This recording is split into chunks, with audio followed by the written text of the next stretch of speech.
breaking news, breaking news, breaking news. You already know what time it is. Check it out. Bobby Shmurda got set up by Vlad, and I want y'all to sit back and watch this video. Now, he brings up, he meaning Vlad, not to disrespect Vlad. Y'all, everybody trying to get their bag. But Vlad brings up about the telling on the dead after we're put that to rest. But I see he tried to put the young brother in a trick bag, and we all love Bobby Shmurda. That's one of the greatest from, that generation. And then I represent Yardman, so you don't know. All right, Saint? Now, Bobby Shmurda went on this joint, and he asked him about the telling on the dead. Bobby didn't know where he was coming from, and Bobby never even thought this out. The young man is 31 years old, 30 years old. Let's get this going, all right?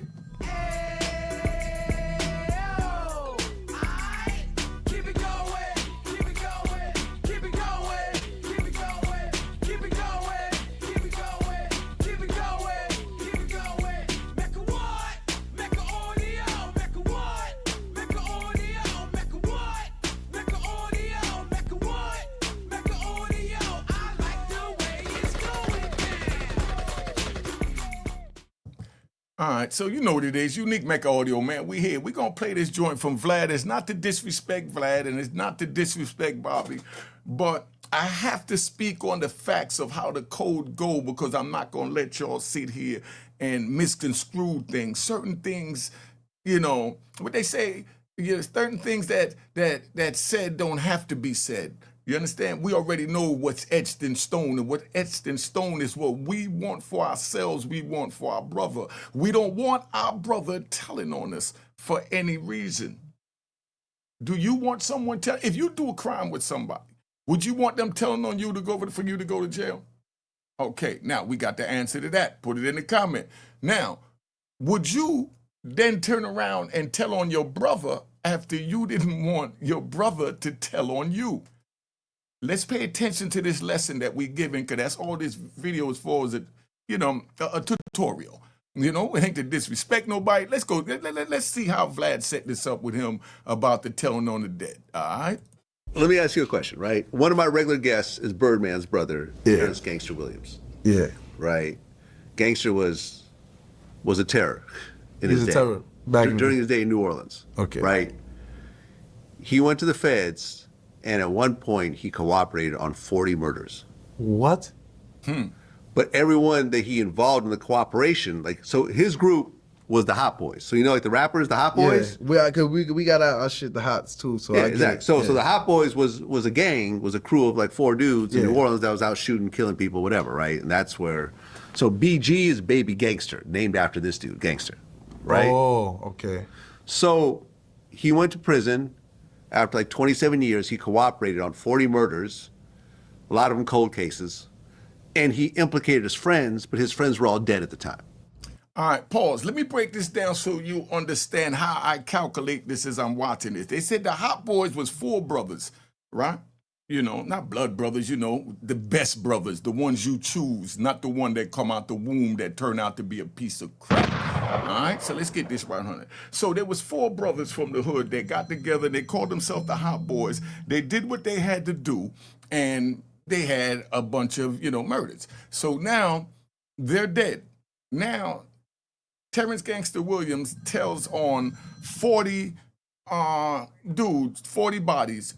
And was they from only those 4 that was down with him, or was a part of that 40 bodies other people that was not down with those 4 Hot Boys? Was that just other bodies from people that had passed that was in whatever parish?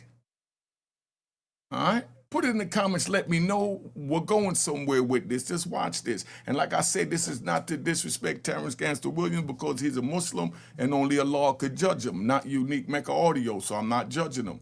Let's get that straight. But I have to give this tutorial, and I have to be best, suited to be right and exact. And Terrence know exactly, what I'm saying, because he started the Hot Boys, and we already know that they got their props from back then. Now, let's go back to this and see where Bobby's going with it, because that plays into it. Oh, so wait, yeah, he snitched on dead friends. Dead friends. So not nobody alive. Not anybody alive. Oh, so that's not snitching. So, yeah, I was going to You see how he reacted right away? That's not snitching. Let's get that right, right? Can we ride?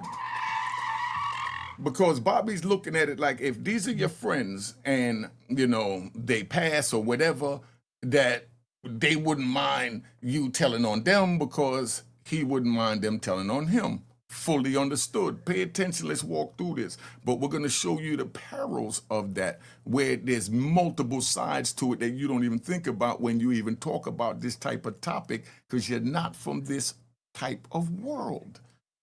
All right? But we have to weigh out the pros and cons. Let's get this going. It's say, not is that snitching. snitch or is that I not tell snitching? people like this all the time. If a case, man, that you just be saying anything, right? Because snitching is when a person is getting in trouble for it. If they can't arrest the body or they can't arrest the thing, what the later on when I'm old and I die and they catch you, tell them I did it. What the who the ain't gonna say that? You know what I'm saying? That's not snitching, bro. And 100, exactly what he said is exactly what we say on the street. When I'm dead, you could tell on me whatever, whatever. You understand? But a man, no, under no circumstances does he tell whether he's dead or alive. My brother would have gave me permission to tell. But when they came at me to tell on my brother or fight it and go to trial and keep it moving, I told them never would I tell on my brother. I have to honor my brother's honor because my brother went to his grave without a conviction with the federal government like his baby brother. So why would his baby brother then turn around and bring his big brother in to also have a conviction so that now my mother not only have one son that failed and got captured by the federal government and served decades in prison, but two? Never could I do that. Like that queso thing. Let's hold up. Because I feel like riding right now, right? Like that joint with queso and his father telling on the son, right? I'm going to speak this real fast so y'all understand, because we don't do nothing to disrespect nobody. We just drop the jewels, and it's how you catch it and what you do with it. And what you do with it, I really don't give a crap. My job is done by throwing the ball. Now, queso father and one of his half-brothers got shot up in a van, boom, boom, boom. Queso goes out, bodies the dude that bodied his brother and shot up his father. Then Queso calls the father and say, hey, pick me up, I'm in a jam. Pops picks up Queso, right? When he picks up Queso, he brings Queso back to the crib. Queso allegedly told him what happened. Now he got what happened. He said, take your clothes off, boy, give me your clothes. So now he willingly became a participant when he said, give me your clothes. And then he even testified he went and burnt his son's clothes by himself. So that means he was doing a father's duty by trying to protect his son. So he got all the way involved. And then now the feds come and they grab him and all hell break loose. And now he's testifying against his son. And the reason why I bring this up is because I heard another podcaster not say no names because they so damn sensitive. You know what I mean? Instead of listen to the jewels, they think you shoot them a shot. But I heard a podcaster saying, well, you know, the son should have came and the father knew what the son was doing, or the father didn't know what the son was doing. The son called them and got him involved when he called him to pick him up after he knew he did a murder. That's a good stance to that podcast. A very good stance. The son called the father to pick him up after he did a murder. When he shot him, he got his father involved. But now he got his father involved. But now the podcast is saying that the father got a right to tell on the son because the son got the father involved and didn't tell the father that he was being involved with the murder. All that goes out the window when the father took the clothes and went and burnt it on his own without any accomplices. That would meant that was of his own free will. So what that make him? But an accomplice, but a father protecting the son as he should, especially when he raised these sons, and these sons is following in footsteps. And mind you, I just said footsteps because I feel like riding. I feel like riding. I say footsteps because here we go. The father's on the stand. They ask the father, why are you testifying against Queso? You raised him. That's your ace hitter. This is what they asked the father. And he said, because I want to go home to my 8-year-old daughter or 6-year-old daughter and 11-year-old son. But what about these sons? You're giving these sons to us. So you're going to sacrifice this son, Queso, for these newborn kids? Somebody explain to me how the street makes sense.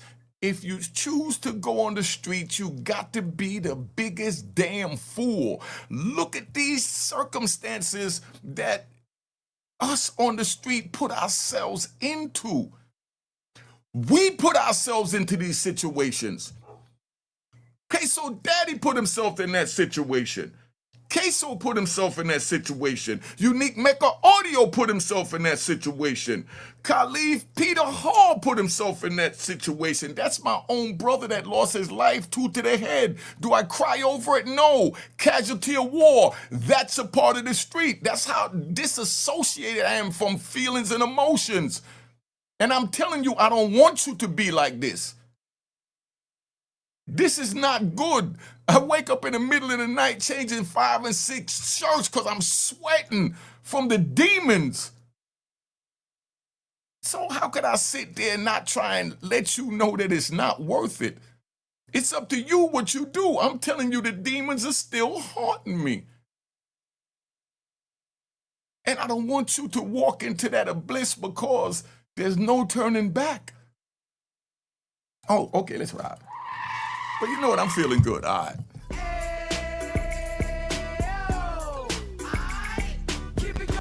All right, we're going to keep it going. Right? So check it out. So now where I'm at with this is, right, I just want y'all to really understand what goes on the street so that you don't think this is nothing sweet, man. You know. But let's get back to Bobby, because I'm riding. That's not snitching. If they dead, it's not snitching. Okay, so Snitching is getting somebody locked up or trying to get somebody locked up. so right now, do you want to put a message out to tell all your friends that if you die, they could put all the murders on you? You see what I'm saying? Do you want to put this out? That's what I didn't like that Vlad did. Like I said, it's not the bad Vlad. I got it. You're telling him to be the poster boy or something right now. And this young man, he don't really understand that because right now he's just enjoying life from a fast pace. I was there, been there, done that. Check me up, Bobby. You'll find out what I'm talking about. But I've been there, done that. So you ask a young man that's moving a mile a minute a question that is so deep and complex, you must stop in your tracks in order to process it, to comprehend it, so that you can make the proper decision because there is no do-overs in life. You can't say, oh, I told, but I didn't mean to tell. Let me get a do-over. Oh, I killed him, but I didn't mean to kill him, Your Honor. Let me get a do-over. No, there's no do-overs. And that's what I see that go on where everybody blame Vlad for this and that. No, he asks, he's an interviewer. Let me break it 100. Vlad is an interviewer. You go on a show, you're going to be interviewed. You answer what you want and don't what you don't.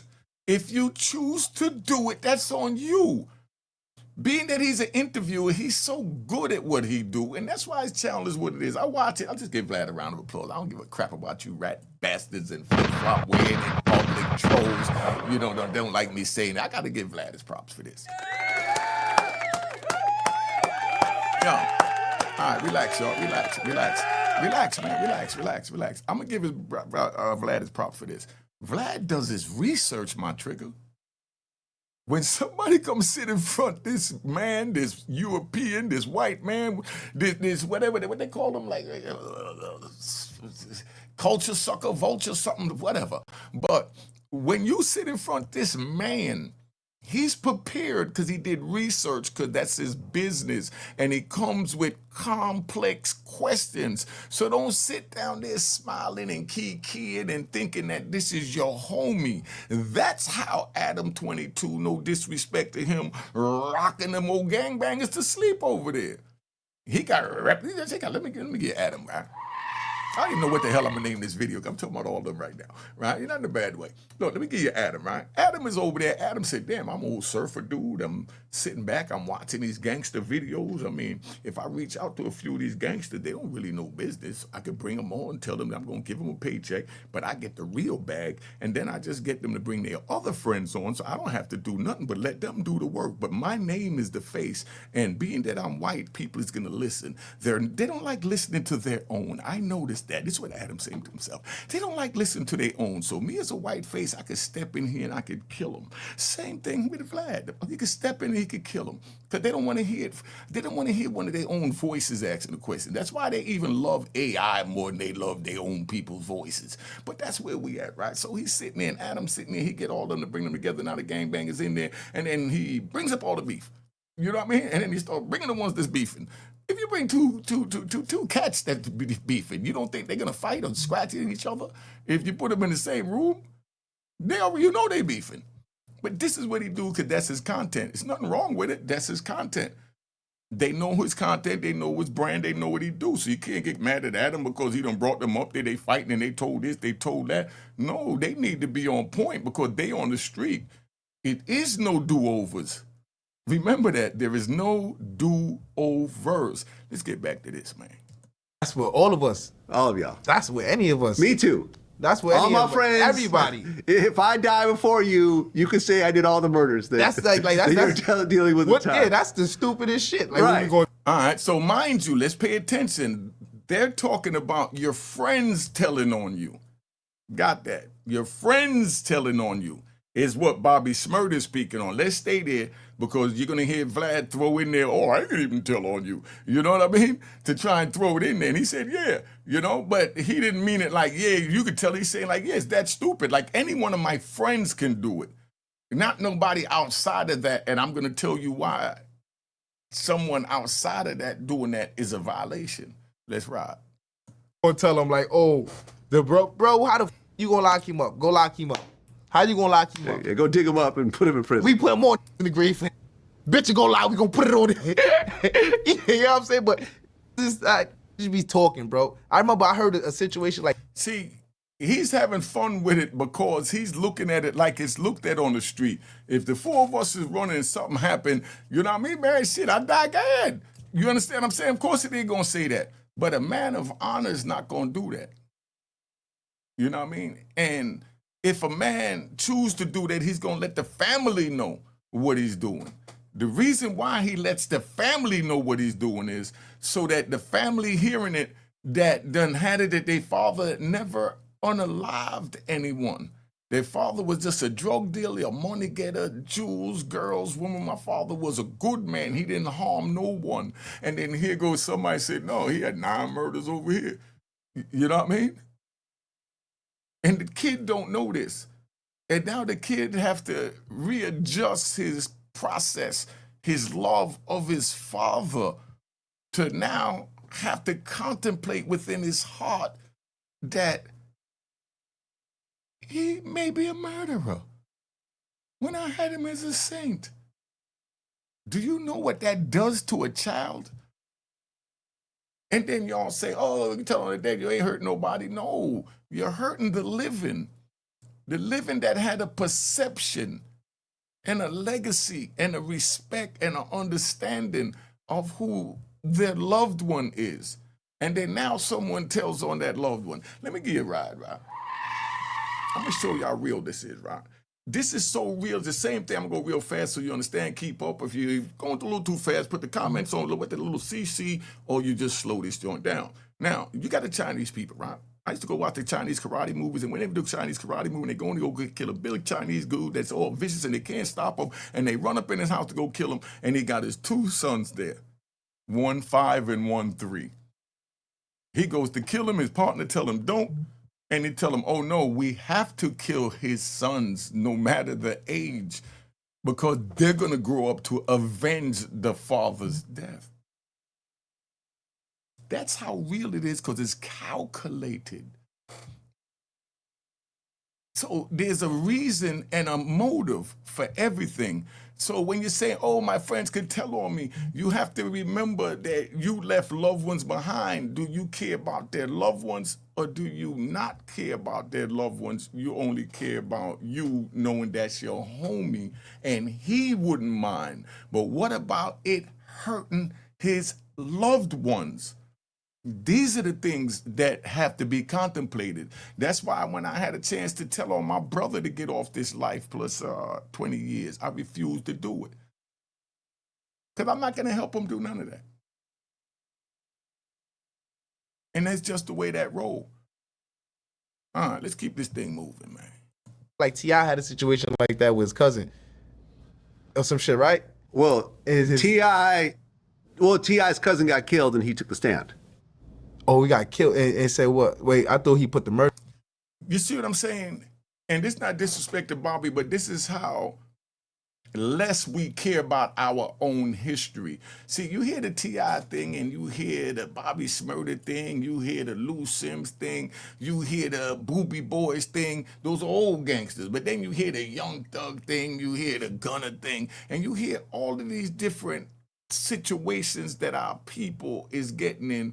And what we're not trained to understand is that's now a part of our history and our legacy. Everything that these rappers are doing, that you're sitting back there, your YouTube, Twitter board, fingers, rat bastard, flip-flop, wearing in public, whatever you want to do, talking crap, that's your history and how the world is going to look back at you and them, because you're from the same culture. So if you allow them to fail and tear them down, you're tearing yourself down, because you need to get together to elevate each other, not tear it down each other and separate. That's why we come together and we work in society and we do what we have to do and we go to school. And don't put yourself in these scenarios that we chose to be in, even though our conditions made those one of our choices. Because I'm glad y'all don't have the choices that we had back then, of the choices that turned us into who we are today. And that's why you have to find yourself. Let's get back to this and T.I. and that. Murder on his cousin. But what I was saying is Bobby Shmurda don't know their history, because it's like, that's T.I. and them, that's Lil Wayne and them, that's whoever in them, and you feel like that ain't got nothing to do with him, but it does, because we all in the same culture. We the only ones that separate ourselves like this. By saying I'm from Brooklyn, I'm from Georgia, I'm from Tennessee, no, we all in the same culture. We all one. Until we come together to believe that and understand that and live by that, we're gonna be all screwed up. No. Okay, you're talking about that. That was a situation that Boosie was involved with in Yeah, my interview. I heard about that. That was a hypothetical situation, he was saying. Oh, that yeah. wasn't a real situation. But yeah. T.I., actually, his friend got killed, and he ended up taking the stand against the guys who killed him. And then, remember we caught the gun charge? He did the Crime Stoppers commercial? Oh, shit. You ever seen the Crime Stoppers commercial? I understand the Crime Stoppers probably just doing He said, if you see something, call. And you'll even get a reward. Yeah. Hey, y'all, I'm gonna end it there. I ain't even gonna do that. Like I said, this was just to give you a tutorial about that, telling on the dead. He getting ready to go into some next stuff about T.I. telling Crime Stoppers people to call the police, when people don't understand that that was the beginning of the snitching era coming in. That Crime Stoppers, all of that, that's what brought us to where we at now, towards being a society, because we're not supposed to be out there breaking the law. So anything you say about your brother and sister is supposed to be positive and honorable, and nothing that's violating the law. So you don't have to worry about that. But that was the beginning. That was one of the forefathers of the snitching movement. I'm just giving it 100. Because for you to go up there and tell young gangbangers that look up to you, or young street dudes, young hustlers and everything that look up to you, it's cool to, drop a dime, what we called it back then. Yo, I'm out of here. Make sure you subscribe to my daughter's YouTube channel, man. That's what it looked like. Juanita Mecca Audio. Let's keep this thing moving. All right. Cheers, cheers, toast the crime, toast the crime, the crime, the crime, the crime.